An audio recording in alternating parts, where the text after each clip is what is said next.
Welcome to the Track Your Life podcast. My name is Boyd Varty, and in this show, we're going story hunting. Story Hunter is an exploration of the art form and the magic of storytelling. Storytelling as a way to structure awareness and make meaning of the world. We will chase down stories to remote places, seek out unique characters, and break down the archetypal characteristics of stories that transcend time and space. We'll learn to live as story hunters. And it is my hope that by sharing in my stories, you will become the architect of your own. Story Hunter Episode 1. Be someone stories happen around. I'll tell you, there is no easy way to buy a motorbike in Kampala. I once drove a 150cc Boxer Bajaj motorbike down the Rift Valley from Kampala to Lilongwe. In my early 20s, I was drawn to adventures, in the way that many young men are by a combination of naivety and the unconscious longing for danger. A young man and a young woman must learn if they are strong. My friend Andrew had conceived of the idea a few months before in a cafe in Cape Town. I remember the clouds were curling off the top of Table Mountain when he burst into the cafe carrying a map of Africa folded 50 times and a pack of Marlboro Reds. Andrew was a mountain of a man, well over 6'5", and he had the confidence that only comes from being consistently bigger than other people. Andrew's lead strategy for solving problems in life was saying, "We'll be fine." He unfolded the map, and I remember him sticking a thick finger onto the Rift Valley. He started pointing out the route. We would run from Kampala to Bwindi Impenetrable Forest, then on to Rwanda, then into the Burundi, names of places that I had only heard associated with genocide.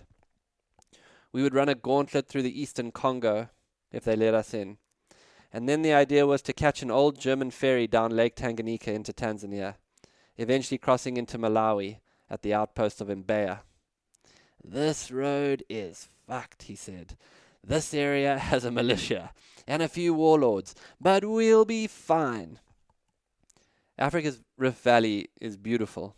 It runs like a scar down the face of Africa, from Syria to Maputoland in South Africa. And there is a myth in Africa that the Great Rift was caused when the Milky Way was pulled out of the continent. It's volcanic, it's tropical, it's unstable, both in topography and politics. The risks of simply being on a motorbike in these type of roads is immense. The roads are a maze of goats, trucks, mud, and potholes. If we should have an accident out there, there would be no medical assistance. And it's true that as I've gotten older, I've become more risk averse. And yet, there is a constant tension. There is a grave danger to a life with no danger. To stay solely within the confines of what is known, on some level, is to court death. Certainly the death of life force, the death of spirit. "Can we buy bikes in Kampala?" I remember asking. "Easy," said Andrew. "We'll be fine." The trouble began when, upon touching down in Kampala, we caught a taxi to a backpacker's. I'd already lost Andrew for a while in the airport, as he had been detained on account of not having a visa. He had managed to wiggle his way out of that bureaucratic issue with the cunning use of a put-on Irish accent and a second passport. Driving out of the airport into the smoky evening light of Kampala was like landing in another world. And I remember the first thing I saw was a Land Cruiser with a motorbike sticking out of the bonnet. "Shit, dude, that Land Cruiser ate that motorbike," I said to Andrew. "We'll be fine," he said quietly. The next morning we woke in our sleeping bags to the sound of village roosters. It was time to go bike shopping. Now this was in the years just after university and before I had any real financial resources. We had budgeted $2,000 for our bikes, $1,000 each, which we intended to buy in Kampala and then sell at the end of the trip. The bikes were the major expense and the center of our shoestring budgeting process. In the bustling streets of Kampala, we ran into our first Africa-specific issue. The bikes needed to be bought with cash. In this case, Ugandan shillings, issue number 1. Issue number 2, You can't get more than $200 cash from the banks a day in Uganda. We needed $2,000, then converted into shillings. For hours, we tried all sorts of things. We tried banks, Western Unions. We were trying to work out if we could get the wire money transferred. Everything was impossible. And I remember eventually asking a bank manager, how do people buy larger items in Kampala? Oh, he said, you must draw the money over a few weeks. Then you can buy. We didn't have a few weeks. The whole trip was only 2 weeks. The entire trip was in jeopardy now. We needed to be on the road by tomorrow to make it to Lilongwe in order for us to be able to show up for our post-college jobs. We trekked around in the heat and traffic, getting more despondent by the moment. Eventually, like one does in their 20s, we found a bar that looked out over Kampala. We ordered a few beers and lit a couple of sportsman's cigarettes. At that time, I was experimenting with smoking as an identity. Out over the red roofs of Kampala, in the distance, I saw a sign. Simba Casino, it read. I looked at Andrew and said as a joke, maybe we just gamble for the money. The minute I said it, I realized my mistake. Andrew's eyes lit up. Brilliant, he said. Now, you can't get $2,000 in cash, but you can get it in Simba Casino chips. Fuck, Andrew, I said, we can't gamble with the bike money. That's all we've got. Don't worry, I can count cards, was his response. We'll be fine. Around Andrew, I found myself often along for the ride. His appetite for risk and his faith that things were going to work out always produced an adventure. And although it scared me, I also loved it. On hikes with Andrew, we almost always left the trail to make our own path. Let's go this way, it'll be more interesting, he would say.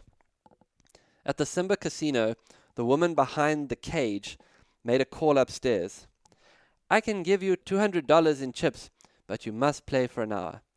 A menacing-looking bouncer in the corner cracked his knuckles and glared at us. And so it came to be that I found myself sitting at a blackjack table in a Kampala casino, drinking, while Andrew played cards with the entire budget of our motorbike trip. For about 30 minutes, Andrew just lost money, and I drank beers more heavily. And then what followed was an incredible hot streak, as if the gods were with us.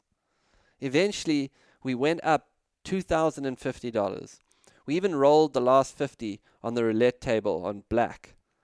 We cashed in our chips into a duffel bag full of Ugandan shillings and strode out of the casino. Told you, said Andrew. No problems. We'll be fine.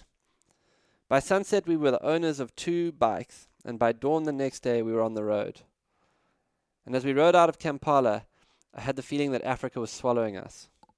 So much had to go right for us to make it unscathed to the end of the trip, but I had a little more confidence now. We were riding very close to the edge, and there was an incredible aliveness there. If you are to become like me, a story hunter, you must live a life of stories. You cannot become a storyteller without living stories and seeing how lived experience makes narrative, which makes meaning. You have to find a way to say yes to life beyond the known. And this doesn't mean you have to go on grand adventures. I can guarantee you there is a story across town if you can learn to say yes to life. The American entrepreneur Jesse Isla has this idea that time is undefeated, meaning that until you go for an experience, adventure, new opportunity, they live only as potential that time owns. And time is undefeated. The minute you take action towards it, do it, time can't take it from you. Time wins until you take action. Then it's yours forever. So what that means is to be a story hunter, you have to plan. You have to put it on the calendar now. You have to look for mountains. You have to look for long trips by foot or by car. You have to make friends with as many Andrews as you can. Someone who pulls your life into stories. Say yes to something you normally wouldn't. Follow your own interest. Curiosity will pull you into unknown circles. You have to be someone who pulls other lives into stories. You have to be someone stories happen around. Try not to plan where you will sleep on these adventures. Book air tickets.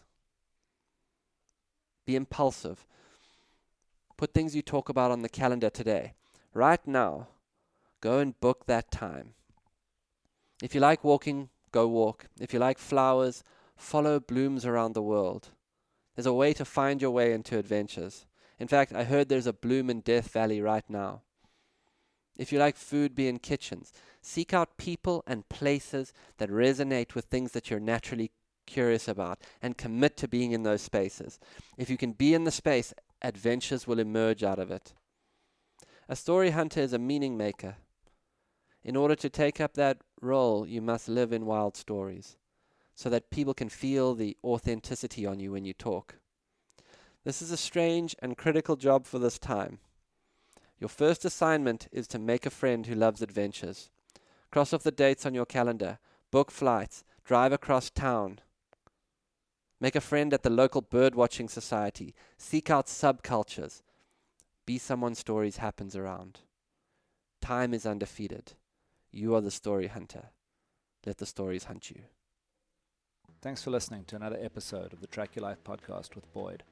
To begin your own story hunting journey, sign up to the online course on Boyd's website, or just find him on Instagram, X, or your favorite podcast player.